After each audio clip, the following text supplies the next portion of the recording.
Once again, we must laugh at Kotaku of all people, which should be really easy. Could we be about to enter a skippable boss fight in Utopia? Utopia? You know what this is? I don't think you do. South of Midnight has shown it's possible without destroying the very fabric of the universe. When your example is South of Midnight, I don't know what to tell you, man. I want to laugh. I just want to laugh. In a gaming world increasingly built out of Souls-likes, where the concept of the boss battles becomes the central game mechanic, some of us have been left behind. I have always hated boss fights. And while I have no interest in convincing anyone else to work with me, I have long lamented the lack of accommodation made for the many other people who are already with me. But sniff the air. Something is changing. Yeah, it smells horrible. Hated boss fights. Okay, not every single game has boss fights. But the games that have boss fights, they are an integral part of the game. Because there are important challenges you have to overcome. And many times, you just have this thing called the narrative being married to the game mechanics. How do you know that Sephiroth is strong? How do you know that Cloud of Darkness is really strong? How do you know that Zoma is really strong? How do you know that Kalasmus is really strong? How do you know that Mythos Yggdrasil is really strong? Well, because the guy is the big boss, and the fight is really difficult. It's really difficult because the guy is strong, and the guy is strong in game mechanics, because the guy is strong in the lore. It only makes sense. But you shouldn't be able to trivialize that by just skipping it. Because the video game is a game. If you want the video part, watch a movie, or watch someone else play, it's fine. Don't act like an epic gamer, because it's clearly not true. I recently loaded South of Midnight, interested to check out such a gorgeous looking game, and was immediately delighted by the art and the extraordinary performances in the cutscenes. But then, as Songborn does, Asmongold? I guess not. I was immediately underwhelmed by the repetitive combat. However, while idly fiddling through the game's settings to see what was what, I saw a toggle I absolutely was not expecting. Boss skip option. Oh. Perfect for your ilk, I guess. Games journalists. Derogatory. Boss skip option, oh my god! My accessibility. In 2017, I wrote one of the most controversial articles of my career. A piece for which I received literal death threats. Welcome to the internet, baby boy. Alongside hundreds of more banal insults and wishes for my imminent demise. And someone battle-hardened by Gamergate. 2014 never ended. Also, battle-hardened? You? I don't think so. It takes quite a bit for the scale of a backlash to take me by surprise. And while I knew it would piss some people off, I didn't predict the volume. I wrote an article suggesting that boss fights should be skippable. Imagine my temerity. Wow! Having to play the game that you're playing? Who could say something like that? It's not fair. It's not fair, man. I just bought the game, and now you're telling me I have to play it? You cannot convince me. These people even like games. It's unbelievable. There's so many games I've never seen the end of, but for YouTube I suppose. Because I just wasn't physically capable of controlling the later bosses. I've never finished the Metroid Prime game, for instance, despite it being one of my all-time favorite gaming series. Okay. This begs the obvious question. If it's one of your all-time favorite gaming series, by your own admission, how is it possible that you never finished a single game? Not as a badge of honor, because they're so difficult. Because if they're your favorite, you will play them to completion, even if you had to grind through the bosses. I have to admit, I've never played a Metroid Prime game. I played the GBA once. I don't think the bosses should be that impossible. There are other games I've been enjoying so much, but just had to abandon because every so often there would be a difficulty spike of such enormous disproportion that eventually I lose all will to try. Cool. Examples. Give me an example. Just one. Give me an example. Because I don't think this is real. Well, I don't think this is real in the sense of they actually have a difficulty spike of such enormous proportions that you eventually lose all will to try. Because that doesn't really happen with modern games. It's more of a old game kind of thing. Like Dragon Quest. Suddenly you reach a new place, oh my god, they're beating my ass. You know what? It's time to grind. But that's Dragon Quest, especially the old ones. That didn't even happen with 11. And to be abundantly clear, this isn't just about my incompetence. You're trying to convince yourself. There are obviously a billion boss fights I've successfully completed. Citation. But almost none I've even vaguely enjoyed. For me and millions of others, there are mostly tedious obstacles that get in the way of enjoying the rest of the game. Huh. Almost none I've vaguely enjoyed. Okay, I'm not going to chastise this guy for saying this. Because this in a vacuum, I don't really care. You know who thinks something like this? My own mother. She likes all the games, but she doesn't like the bosses. So when it's boss time, it's me time, and that's fine. She likes exploring, she likes adventuring, she likes puzzles. So she's a sensible woman, and she plays games that cater to that. Puzzle games, adventure games, and whatnot. The thing is, this guy is not doing so. This guy is complaining about the games, so the games change to fit him, when there's nothing wrong with the games themselves. Also, for me and millions of others, I will need some citation for that. Because bosses are not just mostly tedious obstacles, they're an integral part of the game. Let's say, for example, Mega Man. How would you have Mega Man game be a Mega Man game without bosses? It's mostly about the bosses. Sure, there are stages and whatnot, but the main dish is fighting the boss, and for many games this is the case. But you don't have to play games with bosses. I don't know, many platformers don't really have bosses, but I guess this guy will complain, oh, but these jumps are so difficult! Oh my god, it's a mostly tedious obstacle. I cannot deal with this. I cannot enjoy the rest of the game. Yeah, it's a game. You're supposed to interact with it, imagine that. So it struck me, why not just let me skip past them who loses out?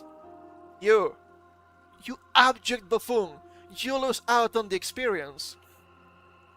I hate this comparison because I know this is not the same, but it would be as saying that you love a book, yet you skip a bunch of chapters because, as you know, I really like the Lord of the Rings, but I can understand for others that just skip his chapters. Well, you didn't really read the book completely, and you're telling me it's your favorite? Don't lie to me, you're lying to yourself. Well, it turns out the answer to the question in 2017 was a very angry people. He's trying to reduce this to absurdism, obviously.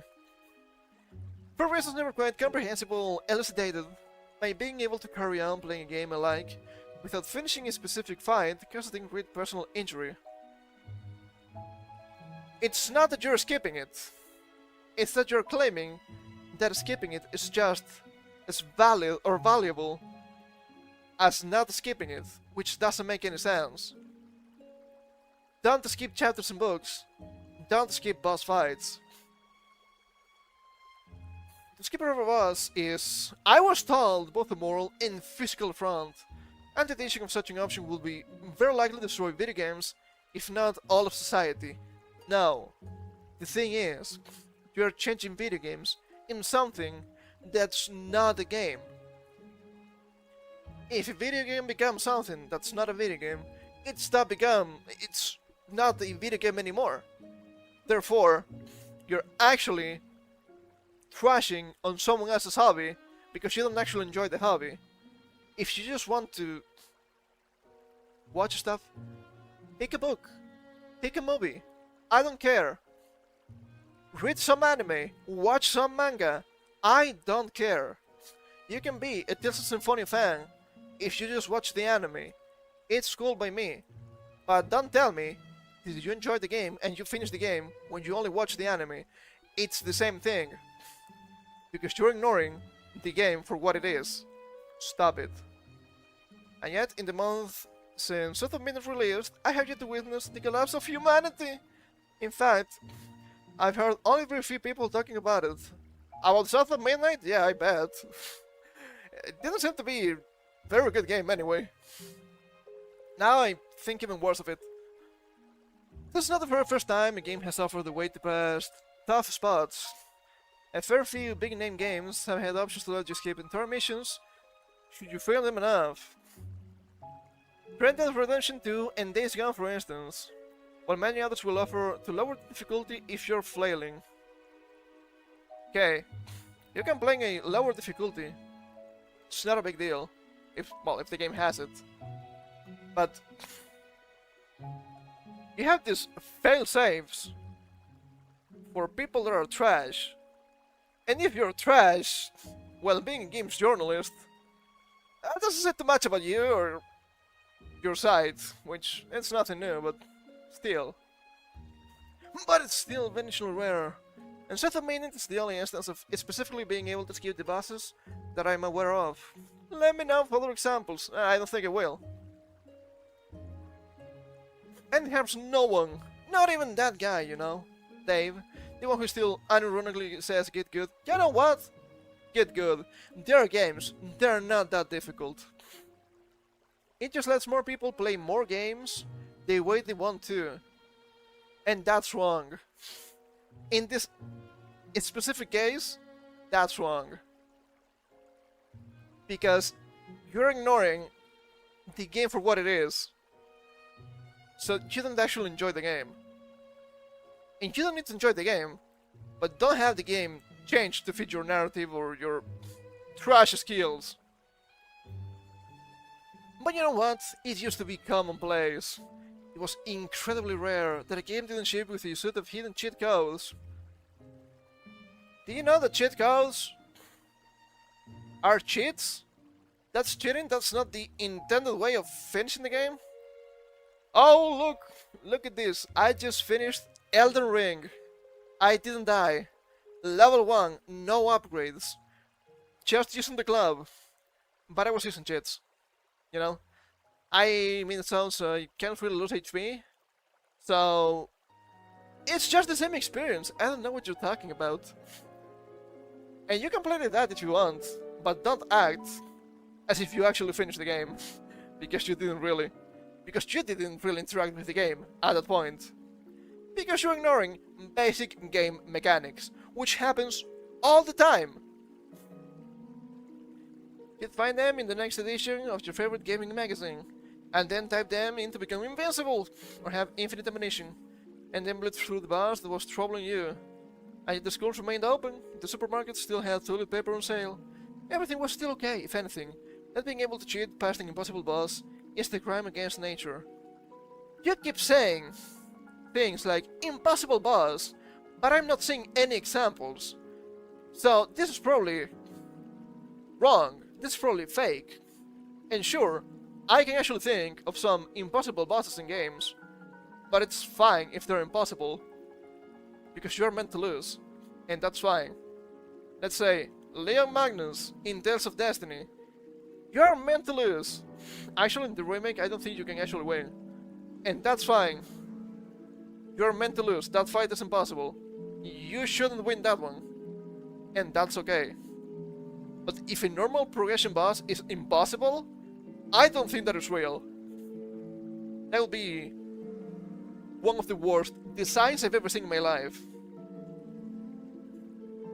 I'm fairly certain this has appeared in South of Midnight. I see consideration for accessibility. There is accessibility, literally making the game easier. It keeps happening. And that's wonderful. It's worth noting, the game even lets you skip combat. Although the game had dull it is, this seems to fix another issue entirely. So you can just ignore the mechanics of the game. Why is it the game? Why is it not a movie? Why is it not a visual novel? That's also a game. In the last few years, we've seen a dramatic change in how AAA games are being made. Yes, they're worse now, congrats. With the needs of players put front and center. Players like you, I don't think you count. Few big name games launch these days, without offering a wealth of incredibly specific options, allowing people to tailor games to their specific requirements. I don't think he means microtransactions here, but this feels like microtransactions. But you can just spend real money just to buy in-game items. That's not accessibility, you clown.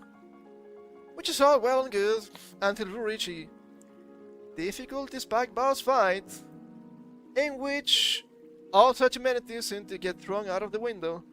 Oh, you, be good enough at this bit, no matter your specific situation, or you're done playing.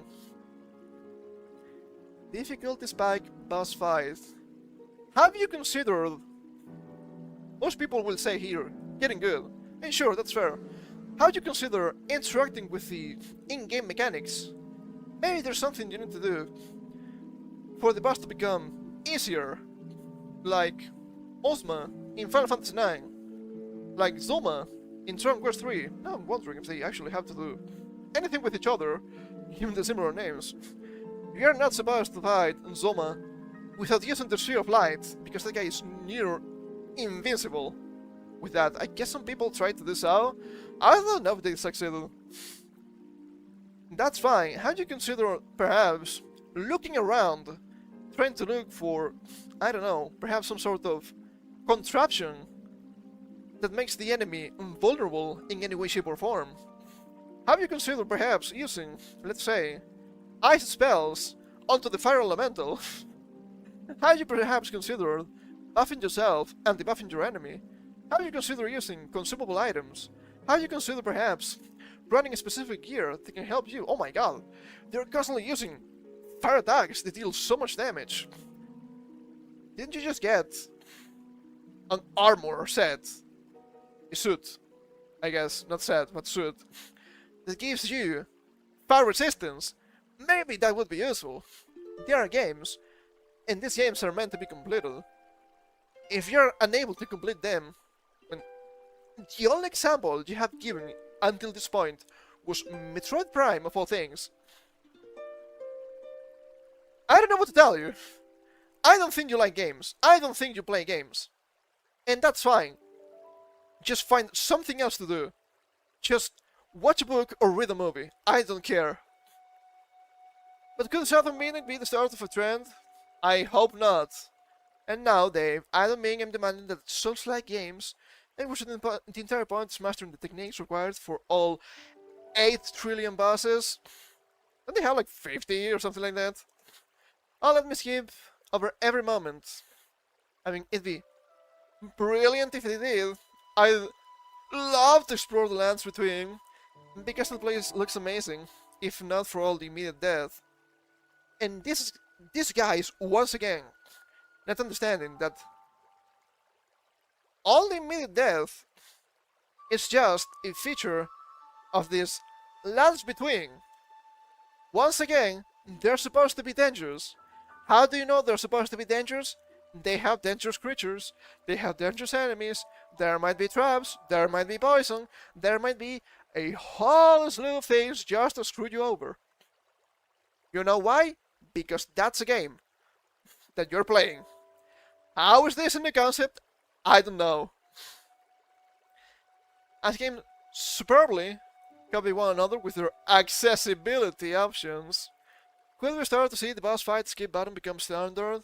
No. Because you're making a game into something that's not a game. If you want to watch a movie, just watch a movie. It's fine. But the thing is, the games are in now, so you had to, play the games. It's an impossible thing to believe in, because we're never allowed nice things. That's what I'm saying. That's what I'm saying. The gatekeeping around the topic is about as fierce as anything gets in this hobby. So many Daves horrified. I prefer the name Larry, okay? Others might enjoy a part of a game for which they have not demonstrated their worth. No. You're not enjoying the game if you're ignoring half of the game.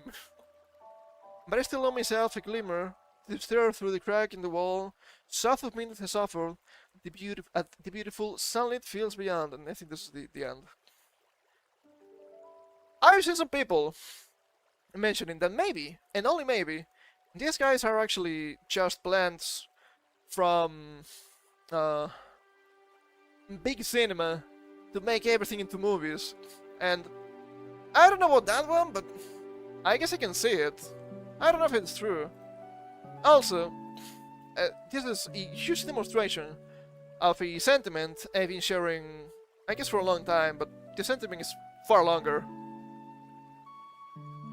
Games keep copying themselves with accessibility and whatnot. And what do we have now? From the past 10 to 15 years, games getting worse and worse. Because they're just boring. Because they don't have fun mechanics. Because they cannot have fun mechanics because you have these brain-dead individuals that are supposed to be games journalists that cannot even air dash in Cuphead. You're like, this is so difficult, this is so obtuse, this is so esoteric for my tiny pea brain. So they have to make games more simple. But the games that are simple are boring. Because I like complex games. Because I do enjoy mastering the game mechanics. If you can just press A and win, where's the fun in that? That's not a game. That's not a game. It's clear, John Walker, you don't like games. Cool. Why are you at Kotaku? Writing game stuff? It doesn't make any sense. I swear, these people are only here to piss me and only me off. It's not only me, I know, but it still pisses me off because it doesn't make any sense. You don't have to like games, okay? I don't know, you may just want to cook. Who knows? That's cool. Just stop trying to change the games into something that's worse. You don't hate games journalists enough. And I get it. These ads are just full of clowns. But I'm not laughing.